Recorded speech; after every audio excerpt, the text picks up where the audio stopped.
Hello friends, welcome है आप सभी का आपके इस कृष्णा एजुकेशन यूट्यूब चैनल में, जो केवल और केवल बोर्ड एग्जामिनेशन की तैयारी करवाने के लिए बनी है। इसलिए इस चैनल को आपने अभी तक सब्सक्राइब नहीं किया तो इस चैनल को सब्सक्राइब कर दें और साइड के बेल नोटिफिकेशन को भी जरूर प्रेस कर दें, ताकि हमारी वीडियो का लेटेस्ट नोटिफिकेशन आप तक सबसे पहले पहुँच सके। आज मैं आपको इस वीडियो में आपके मैट्रिक बोर्ड परीक्षा 2024 की तैयारी के लिए कक्षा 10 संस्कृत का तीसरा पाठ अलस कथा का ऑब्जेक्टिव क्वेश्चंस करवाने वाला हूं। अर्थात आज मैं आपको अलस कथा पाठ का वस्तुनिष्ठ प्रश्न उत्तर पढ़ाने वाला हूं। अगर आपने अलस कथा पाठ का संस्कृत से हिंदी व्याख्या की वीडियो को नहीं देखा है तो मैंने इस पाठ का अच्छे से संस्कृत से हिंदी में व्याख्या किया कर रखा है, आप उस वीडियो को एक बार जरूर देख लीजिए। अगर आप इस पाठ को अच्छे से समझे हुए रहिएगा तब आपको इसके ऑब्जेक्टिव क्वेश्चन बिल्कुल आसानी से समझ में आ जाएंगे। अगर आप इन सभी चीज़ों का पीडीएफ पाना चाहते हैं तो यहाँ पीडीएफ जो है बिल्कुल फ्री दिया जाता है। आप पीडीएफ को प्राप्त करने के लिए हमारे टेलीग्राम चैनल को ज्वाइन कर लीजिए। टेलीग्राम चैनल का लिंक डिस्क्रिप्शन में भी दिया हुआ है और आप टेलीग्राम एप्लीकेशन में कृष्णा एजुकेशन को सर्च करके भी ज्वाइन हो सकते हैं। यहीं पर आपको सभी विषयों का, सभी चैप्टर्स का ऑब्जेक्टिव सब्जेक्टिव क्वेश्चन का पीडीएफ दिया जाएगा, वो भी आंसर सहित। तो चलिए इस क्लास में आगे बढ़ते हैं। हमारा पहला क्वेश्चन है, मैथिल कोकिल के नाम से कौन प्रसिद्ध था? ए विद्यापति, बी नारायण पंडित, सी कालिदास या फिर डी वेदव्यास। तो जो मैथिल कोकिल है, जो मैथिल कोकिल के नाम से प्रसिद्ध था वो विद्यापति था, क्योंकि जो अलस कथा पाठ है इस पाठ के लेखक हैं विद्यापति। तो जो मैथिल कोकिल थे वे भी विद्यापति ही प्रसिद्ध थे। तो इसका सही आंसर ऑप्शन नंबर ए हो जाएगा विद्यापति। विद्यापति मैथिल कोकिल के नाम से प्रसिद्ध था। अलस कथा पाठ कहाँ से संकलित है? जो अलस कथा पाठ है वह कहाँ से संकलित है, अर्थात कहाँ से लिया गया है?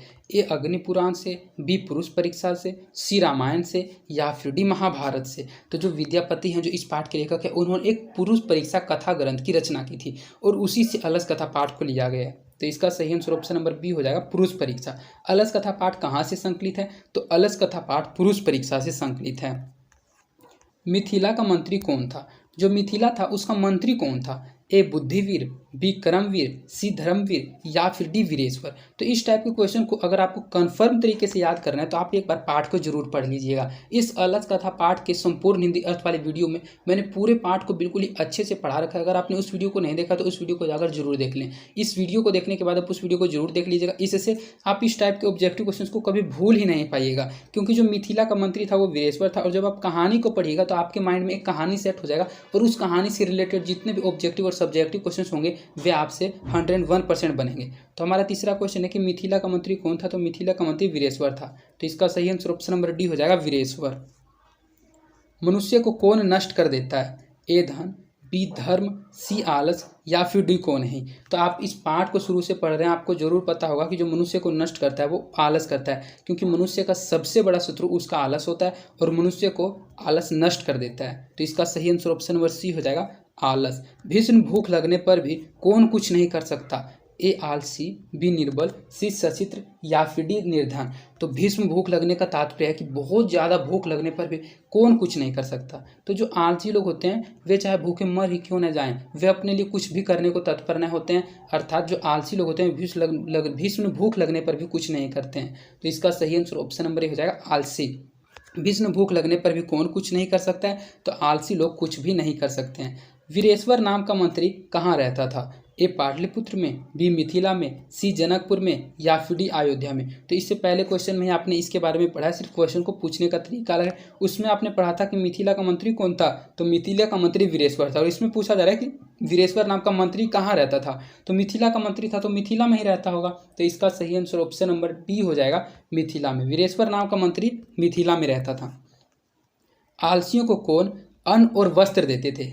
ए बुद्धिवीर, बी कर्मवीर, सी धर्मवीर या फिर डी वीरेश्वर। तो जो मिथिला का मंत्री था वीरेश्वर, वही तो सभी आलसियों के बीच, संकटग्रस्त लोगों के बीच प्रतिदिन इच्छा अनुरूप भोजन और अन्न को दान करता था। तो इसका सही आंसर ऑप्शन नंबर डी हो जाएगा वीरेश्वर। आलसियों को कौन अन्न और वस्त्र देते थे? तो जो वीरेश्वर था वह आलसियों को अन्न और वस्त्र देने का काम करता था। आलसी पुरुष कितने थे? अर्थात इस पूरे पाठ को आपने अच्छे से पढ़ा तो आपने एक बात को ध्यान दिया होगा कि आलसी के बारे में तो बहुत लोगों के बारे में बताया गया है, लेकिन पूरे पाठ में जो मुख्य आलसी पुरुष थे वे कितने थे? 2 थे, 3 थे, 4 थे या फिर 5 थे? तो ये दोनों ऑप्शन में 4 दिया हुआ है। यहाँ जो ऑप्शन नंबर सी है यहाँ 5 होना चाहिए था, या फिर आप यहाँ 5 कर लीजिए। आप अच्छे से याद रखिएगा, जो आलसी पुरुष थे वे 4 थे। तो ऑप्शन के अनुसार तो दोनों ही सही हो रहा है। ये थोड़ा टाइपिंग में मिस्टेक है, जब आपके एग्जाम में क्वेश्चन आएगा तो एक में 5 रहेगा। आपको सिर्फ याद ये रखना है कि आलसी पुरुष कितने थे, तो आलसी पुरुष 4 थे। तो इसका सही आंसर ऑप्शन नंबर सी और डी दोनों हो जाएगा। अलस कथा पाठ में किस दोष का वर्णन किया गया है? ए अर्थ दोष का, बी धर्म दोष का, सी आलस दोष का, या फिर डी इनमें से किसी का नहीं। तो अलस कथा, नाम से ही पता चलता है अलस कथा अर्थात आलसियों का कथा। तो इस पाठ में जिस दोष का वर्णन किया गया है आलस है, अर्थात नाम से पता चल रहा है अलस कथा पाठ में किस दोष का वर्णन किया गया है, तो अलस कथा पाठ में आलस दोष का वर्णन किया गया है। तो इसका सही आंसर ऑप्शन नंबर सी हो जाएगा, आलस दोष का। मैथिल कवि कौन था? जो मैथिल कवि थे वे कौन थे? भास थे, कालिदास थे, विद्यापति थे, या फिर नारायण पंडित थे? तो जो मैथिल कवि थे वे विद्यापति थे, जो इस पाठ के लेखक हैं। क्योंकि वे मिथिला के मंत्री थे, इसीलिए उनको मैथिल कवि भी कहा जाता था। वे मैथिल कोकिल के नाम से प्रसिद्ध थे। तो इसका सही आंसर ऑप्शन नंबर सी हो जाएगा, विद्यापति। जो मैथिल कवि थे वे विद्यापति थे।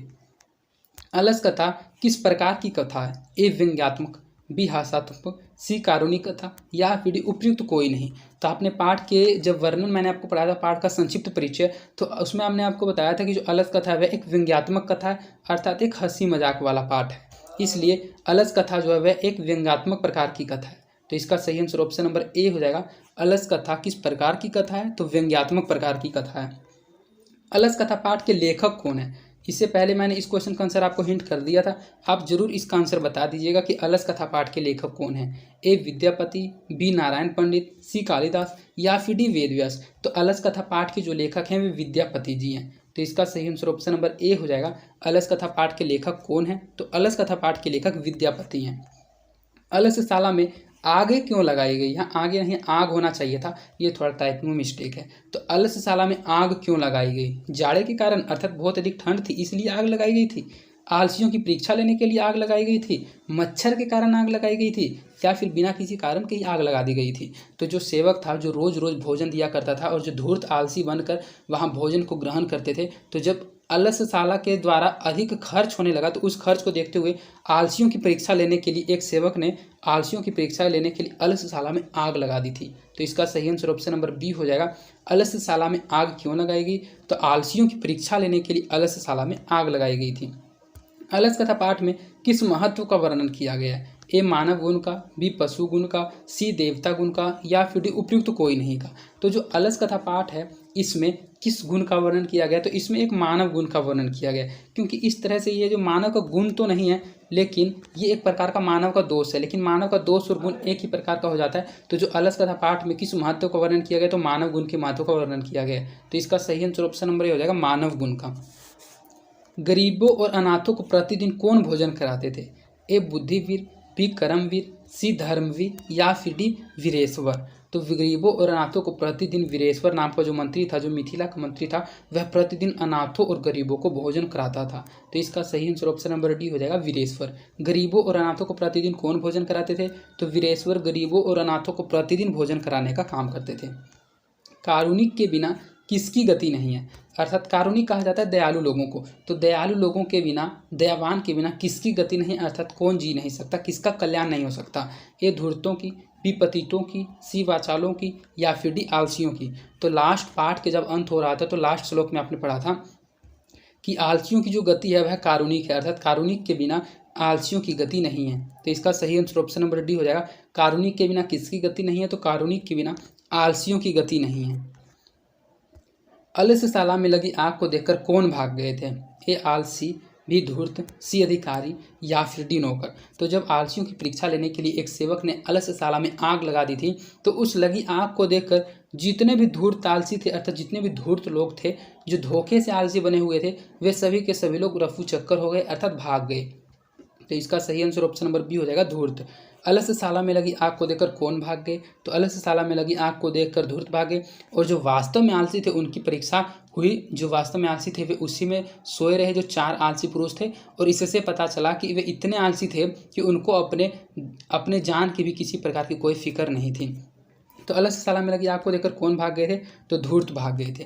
तो इस प्रकार आपका इस पार्ट के जरिए 17 ऑब्जेक्टिव क्वेश्चंस कंप्लीट करा दिया गया, जो कि मोस्ट इंपॉर्टेंट ऑब्जेक्टिव क्वेश्चंस थे, एग्जाम के दृष्टिकोण से बिल्कुल ही इंपॉर्टेंट ऑब्जेक्टिव क्वेश्चंस थे। और अगर आपको इसका आंसर सहित PDF चाहिए तो आप हमारे टेलीग्राम चैनल को ज्वाइन कर लें। टेलीग्राम चैनल पर इसका आंसर सहित PDF प्रोवाइड करवा दिया जाएगा।